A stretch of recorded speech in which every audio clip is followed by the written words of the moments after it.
Après plusieurs dizaines d'années à avoir servi son pays dans l'ombre de son seigneur, ce fut à son tour d'être mis à la lumière quand ce dernier trouva la mort. Et quand les projecteurs de toute la Chine se braquèrent sur lui, il réussit un exploit qui n'avait pas été fait depuis plusieurs siècles, mettre fin à un État. Et ça dans un temps record de moins d'1 an, en n'ayant perdu quasiment aucune troupe proportionnellement à l'exploit qu'il venait de réaliser. Alors que tout lui était promis, les plus grands généraux ennemis le qualifiaient même de grand général parfait. Il décida de prendre sa retraite pour la première raclée qui lui donna un peu d'affection. Salut à tous, j'espère que vous allez bien. On se retrouve pour la review du scan 844 de Kingdom, et j'en ai des choses à dire sur ce chapitre. Je suis à la fois très hype et énormément déçu d'une certaine chose. Et vous le savez très bien ce qui m'a déçu, car je sais que beaucoup d'entre vous ont eu le même ressenti, bien que peu de personnes appréciaient tout comme je l'appréciais. C'est mon personnage préféré depuis que j'ai commencé l'œuvre. Ceux me suivant sur Twitter depuis longtemps savent à quel point je l'ai sucé, et ça depuis 2020. Des années que je ne cesse de dire qu'il sera un grand général iconique, une légende de Chine, un homme qui pourrait peut-être surpasser son seigneur Huqi, l'oiseau colossal de Qin.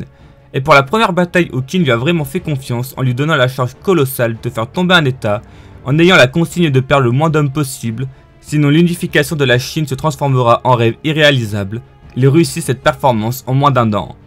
Usant de stratégie et en nous montrant à quel point lui aussi savait être humain, contrairement à beaucoup d'autres grands généraux. Après ça, je m'attendais déjà à toutes les prochaines guerres que tout allait pouvoir nous proposer, que ce soit contre Goumei ou bien contre Shu. Même contre Zhao, ça aurait pu être incroyable de voir qu'il sera l'un des acteurs majeurs à la chute de Riboku, qui a pris la vie de son seigneur bien-aimé. Je m'étais fait des milliers de scénarios où on le verrait briller sur le champ de bataille, que ce soit par ses stratégies, sa puissance ou même son expérience. On l'a vu battre facilement un général de Shu très puissant, Huqi qui le prenait pour son égal.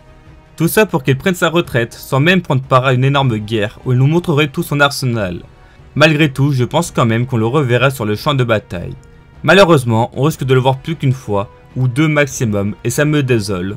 Mais bon, ça serait toujours ça de prix. Mais si Ara décide de le remettre en avant, juste pour l'envoyer à l'abattoir, ça serait dommage. Et pour ceux qui se demandent pourquoi je suis assez convaincu sur le fait qu'il reviendra, ne vous inquiétez pas, ce ne sont pas juste les paroles d'un fan de tout dans le déni, mais je me base sur la traduction arabe qui, elle, précise que tout compte déposer les armes pour un moment. Ce qui signifie qu'il ne compte pas prendre une retraite à vie, et ça change quand même pas mal de choses. Mais bon, tant que les traductions ne sont pas officielles, on ne peut pas vraiment savoir. Et en soi, il peut même annoncer sa retraite définitive et finir par revenir, car Qin a vraiment besoin de son aide. Bref, c'est un bordel, mais j'ai bien l'impression qu'on peut dire adieu à tout sur le champ de bataille, ou en tout cas pendant un bon moment. De base, vous le savez, je le voyais parfaitement être là pour s'occuper de l'état de Wei. Mais bon, maintenant qu'elle prend sa retraite, ça risque d'être le trio qui va s'en charger. Maintenant, je ne vois plus que 2 scénarios où on le reverrait remettre les pieds sur un champ de bataille. La première serait que Wei décide d'attaquer Han, ou bien qu'un autre État décide de les attaquer. D'ailleurs, tout prendra alors le commandement pour défendre les terres qu'il a promis de défendre. Et l'autre scénario serait dans une attaque contre Shu, où Qin aurait besoin d'un maximum de généraux afin d'unifier la Chine. Et scénaristiquement, ça serait très bien de le voir contre Kouyoku, car il y a une grosse rivalité entre eux qui s'aboutira par une défaite de tout, et qui propulsera alors Kouyoku comme l'un des hommes les plus forts de Chine, en ayant défait le grand général parfait, et il se sera enfin vengé de lui.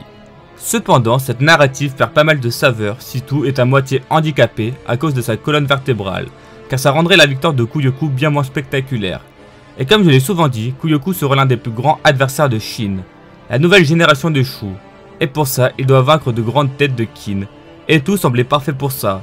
Et en soi, il est toujours un peu, mais avec sa colonne vertébrale sans doute cassée, on risque de donner très peu de crédit à la victoire du général de Shu, ce qui rendrait tout ça assez inutile.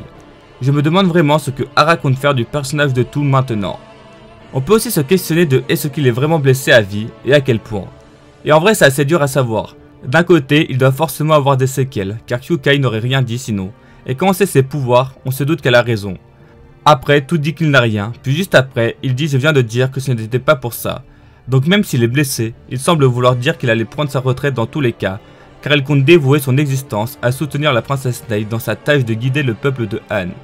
Sauf que ça en soi, il peut le faire que durant quelques années, et ensuite quand tout va mieux, remettre les crampons, bien que Ara ne semble pas avoir parlé de sa colonne vertébrale pour rien. En gros, je pense qu'il a des séquelles, mais qu'il pourrait bien revenir sur le champ de bataille, au moins une dernière fois, en serrant les dents. Car comme il a dit, les grands généraux sont des gens surnaturels. D'ailleurs, je vous parle que de tout depuis le début, Et vous inquiétez pas, c'est loin d'être fini, car j'ai encore énormément de choses à dire sur lui, mais avant ça, n'oubliez pas de vous abonner. On vient de franchir la barre des 9000 abonnés. Prochain objectif, les 10 000. On va un peu parler du scan et mettre de côté tout pour en reparler plus tard. Shuei-kun remercie encore une fois la Aishin ainsi que l'armée du grand général de Qin qui viennent de réussir un exploit historique. Et on sent ensuite à quel point le scan veut nous orienter vers la prochaine destination, Zhao, et plus particulièrement l'ennemi numéro 1 à battre, Riboku. Car Shuei-kun rappelle que cette bataille était capitale, car les deux dernières défaites ont mis Qin dans une situation critique, et ils ont dû mettre en place 3 piliers. Le premier d'entre eux fut de créer un registre recensant tous les citoyens de Qin afin d'enrôler tous les hommes aptes au combat et de créer une nouvelle armée. D'ailleurs, on peut souligner que tout, en plus d'avoir réussi un exploit colossal, il l'a fait avec des hommes inexpérimentés. Ensuite vint le deuxième pilier visant à restructurer le corps militaire. Pour cela, Huon, Muten et Shin furent promus à un rang spécial. Et pour finir, le troisième pilier, considéré comme le plus problématique, réussir à s'emparer de Shintei et à détruire Han en subissant le moins de pertes possible, chose que tout réussit parfaitement. Sauf que tout ça a été fait pour une chose bien précise, assimiler la force de Han et transformer cette puissance nouvelle en un glaive aiguisé que nous abattrons sur Riboku afin de s'emparer de Zhao une fois pour toutes. Rien qu'avec ça, ça me hype énormément. La bataille finale contre Zhao va vraiment bientôt commencer. L'une des choses qu'on attend le plus depuis le début du manga. En plus, là on sent vraiment que ça va être la guerre finale. Après avoir subi 2 énormes défaites, Riboku est encore plus présenté comme l'homme ultime en Chine. Et pour l'accompagner, des généraux et grands généraux terrifiants comme Shibashu ont fait leur apparition. Pour pouvoir les vaincre, Qin a dû faire tomber un état afin d'absorber et d'assimiler leur puissance. Maintenant, Qin est en pleine forme pour les attaquer, avec un Usen qui attend qu'une seule chose, se venger. Et en plus de ça, il y a 3 places vacantes à aller chercher au sein du poste des 6 grands généraux de Qin, et on sait très bien que le trio va les prendre, ce qui veut dire qu'ils vont énormément être mis en avant. Le setup pour la guerre à venir est parfait, et ce n'est pas tout, car dans le scan, on va encore plus nous hype cet arc. Déjà, Shuei-kun confirme qu'ils feront tous partie de l'armée qui ira envahir Zhao. Bon, tout met une grande clim après ça, en annonçant sa retraite, ce qui signifie que lui n'y participera pas. Mais normalement, tout le reste de son armée devrait faire partie de cette guerre, et ça me hype énormément, car j'ai vraiment envie de les voir contre Riboku, car ils vont avoir une immense rage, et il se peut même qu'ils se retrouvent sous le commandement de Shin. Et bien qu'ils ont un peu de mal avec lui, ils le reconnaissent bien comme l'homme qui a hérité d'Uki, ils seront prêts à tout pour que Shin puisse trancher la tête de Riboku. Et ça va de pair avec les paroles de tout durant le chapitre. La nouvelle génération est en train d'arriver à maturité. Huon, Muten, mais également celui qui est soudainement apparu devant nous il y a 15 ans. Shin. Il n'avait rencontré mon maître que par chance, et lui avait demandé spontanément de le prendre comme disciple. Ce jeune garçon, mi-homme, mi-babouin, qui s'était fait jeter comme un malpropre, est maintenant un fier général et a été mon second dans une campagne majeure décidant du destin d'un pays, et pour assurer le tout, il est celui qui a assuré la victoire de Qin. Nous avons remporté cette victoire grâce à toi. C'est à ce moment-là que j'ai réalisé quelque chose. Tu étais devenu un général qui dépassait de loin tout ce que j'avais pu imaginer. Je ne suis pas le premier qui s'en soit rendu compte cependant. Lors de la bataille de Bayou, notre maître Uki a perdu la vie et t'a offert son arme, le symbole de sa puissance. Cette Guendao, l'arme qui contenait toute sa volonté et qui l'avait accompagné pendant d'innombrables batailles. C'est à toi qu'il l'a remise, un simple commandant de 100 hommes. Notre maître Uki, déjà à ce moment-là, il l'avait compris. Il savait que tu étais l'homme qui deviendrait un grand général sous les cieux. C'est pour cette raison qu'il t'a confié sa Guendao. Je vous jure que j'ai des frissons de fou avec ces paroles. 700 scan Cookie nous a quittés et malgré tout, il a encore une importance capitale au sein du récit, que ce soit pour nous lecteurs ou bien même le personnage du manga qui l'a profondément touché. Uki était vraiment un personnage à part. D'ailleurs, tout rappelle qu'à l'époque, tout le monde détestait Shin car il avait hérité de l'arme d'Uki. Maintenant, ce serait beau que Shin hérite aussi de son armée durant la guerre contre Zhao. Même si leur avis a sans doute changé depuis, ils verront de leurs propres yeux ce que Uki voyait, un grand général sous les cieux. Et j'imagine déjà bien la scène de Shin qui tranche Riboku avec les hommes d'Uki voyant leur seigneur à la place de Shin. Cet arc s'annonce stratosphérique et a beaucoup de choses à raconter. Je m'attends d'ailleurs à des batailles niveau Bayou ou plus. Fini les batailles à sens unique d'une seule journée. Pour en revenir à Shin, tout lui dit qu'il n'est pas encore prêt à faire partie des 6 grands généraux. Et ça me rend heureux, car comme il le dit très bien, il lui reste encore un dernier obstacle afin de mériter ce titre. Tu dois vaincre Riboku. Tu surpasseras Riboku et tu deviendras l'un des 6 grands généraux, Shin. Et le scan se finit comme ça. Obligé d'être hype avec une fin comme ça. À la fin de Zhao, Shin sera un grand général. Et vu que tout a rendu son aile, il y a maintenant 3 places vacantes. Et on sait tous très bien pour qui elles sont destinées. Ce qui signifie que durant l'arc de Zhao, les 3 vont énormément être mis en avant. Et ça va être exceptionnel. On va enfin voir la nouvelle génération de Qin à leur plein potentiel, avec des dizaines de milliers d'hommes sous leur commandement. D'ailleurs, si tout a rendu son aile, ça semble vraiment assurer la fin de sa carrière. Après avoir rendu son aile, je le vois mal reprendre du service en tant que simple grand général. Il ne reprendra sans doute pas sa place dans les 6 s'il n'y en a plus. Au mieux, il reviendra juste pour une guerre, et comme je l'ai dit, ça serait celle où il trouvera la mort. On va se remettre à parler de tout d'ailleurs, car j'ai encore énormément de choses à dire dessus. Car comme je viens de le dire, la fin du chapitre me hype énormément. Mais malheureusement, il y a un élément qui me fend vraiment le cœur dans ce scan. Je ne le voyais vraiment pas prendre sa retraite, je le voyais déjà mourir sur le champ de bataille, tel un héros. Certes, sa fin est assez belle s'il finit avec une aussi belle princesse, mais je trouve ça dommage qu'il lâche tout le reste aussi facilement. Tout a toujours été quelqu'un qui a accompagné la nouvelle génération, et j'aurais voulu le voir pousser encore plus loin la nouvelle génération de Qin. Il avait encore tellement de choses à leur apprendre et à nous montrer. Limite qu'il prenne sa retraite, je peux comprendre, mais pas aussitôt. Il avait encore trop de choses à faire. J'aurais aimé le voir contre l'armée de Zhao, le voir tuer des généraux et grands généraux ennemis, se battre contre Shibashu et nous montrer à quel point il est puissant en 1 contre 1 pur. Le voir regarder Shin devenir un grand général sous les cieux. Se dire que la nouvelle génération a dépassé l'ancienne. Tout disait justement qu'il venait unifier la Chine, car Wookie voulait vraiment aider Sei à le faire. Et pour ce faire, il allait former la nouvelle génération. J'aurais voulu le voir admirer ce qu'il avait en partie créé. Et une fois qu'il aurait vu Shin devenir aussi grand, là il aurait pu enfin prendre une retraite bien méritée et léguer son armée à l'homme qui avait aussi hérité de la lame de son seigneur. Ça aurait été magnifique, mais au final il nous sort un vieux saut de merde du haut d'une tour qui l'handicape possiblement à revenir sur le champ de bataille un jour. Et je vous jure que cette justification et cette scène me restent trop en travers de la gorge. La forme est affreuse et tout méritait beaucoup mieux que ça. C'est tellement déprimant. D'un autre côté, il y a d'autres arguments que je peux comprendre. J'aime quand même bien la relation qu'il a avec Nei ainsi que le peuple de Han. Il sait que pour eux les galères commencent, ils vont devoir se battre aux côtés de Qin contre les 5 autres états.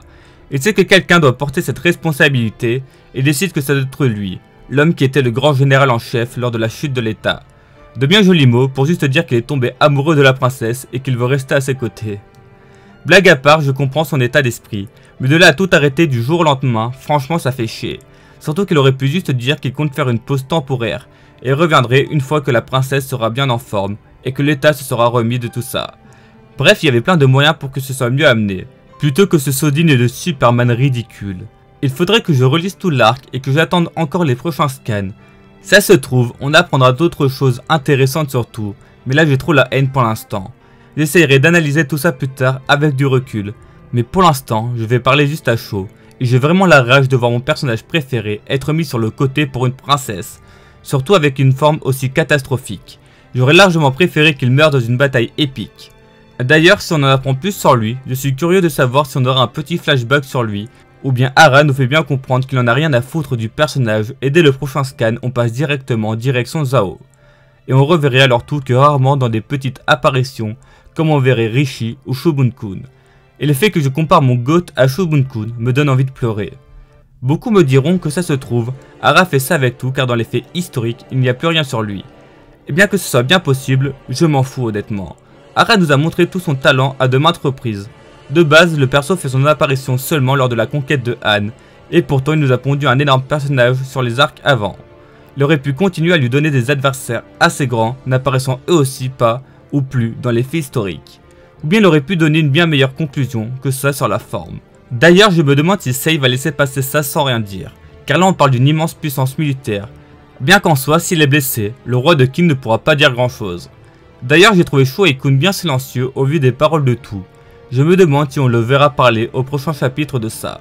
On a quand même un grand général qui prend sa retraite et je vois mal Hara passer à autre chose dès le prochain scan. Il se peut, et j'espère que dans le prochain scan, on en apprendra encore plus sur tout ça, et sur le futur, et pourquoi pas le passé de tout. Puis on risque sans doute de revoir vite fait la princesse. De toute façon, ça va pas durer si longtemps que ça, et ensuite on repartira sur Zhao pendant plusieurs années, comme au bon vieux temps. Tout est une légende de Chine.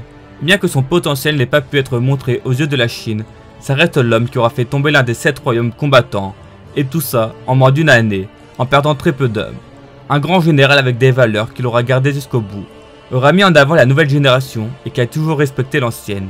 L'homme qui a été fier de servir Rookie. J'espère vraiment qu'on aura le droit à un petit flashback entre eux. Si Hara passe direct à autre chose, je m'en remettrai vraiment pas.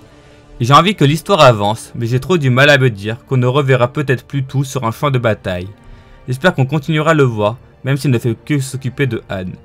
Ou sinon j'espère que la princesse va se faire tuer par notre étape pour que tout devienne fou et revienne sur le champ de bataille. Mais là j'en demande trop, je vais laisser la princesse tranquille car elle a déjà énormément souffert.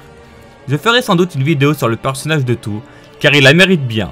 Bien que la fin de sa carrière semble trop précipitée. Mais bon, j'espère qu'il aura encore de l'importance dans le récit, même sans aller sur le champ de bataille. Je pourrais encore me plaindre plusieurs heures, ou bien continuer à dire à quel point c'est un bon personnage, mais je le ferai plus tard dans une autre vidéo, à froid. Hormis ce passage, j'ai vraiment adoré le scan qui hype énormément la guerre contre Zhao. La retraite de tout va vraiment permettre à Hara de mettre en avant le trio de Qin, afin de leur offrir les 3 places vacantes au poste des 6 grands généraux. Ça fait un moment qu'on n'a pas vu Muten et Won être mis en avant, et je pense qu'on va pouvoir s'attendre à un arc niveau Gyu. La guerre contre Zhao ne va sans doute pas se limiter qu'à une seule bataille, mais quand on sait que Hara aimerait finir son œuvre de son vivant, et qu'on voit qu'il raccourcit ses arcs, il se peut qu'on ait qu'une seule grosse bataille, mais colossale. Et un peu comme à Gyu, on aurait plusieurs batailles simultanées, ce qui pourrait être légendaire. Dites-moi en commentaire ce que vous avez pensé de la vidéo et du SCAD, bien que je pense que pas mal d'entre vous êtes déçus de la retraite de tout. Surtout de cette façon. Mais bon, j'ai envie de garder un peu espoir, en espérant le revoir un jour sur un champ de bataille, autre que pour mourir. Si la vidéo vous a plu, like-la et abonne-toi pour qu'on atteigne les 10 000 abonnés. Sur ce, bonne journée, et vive Kingdom.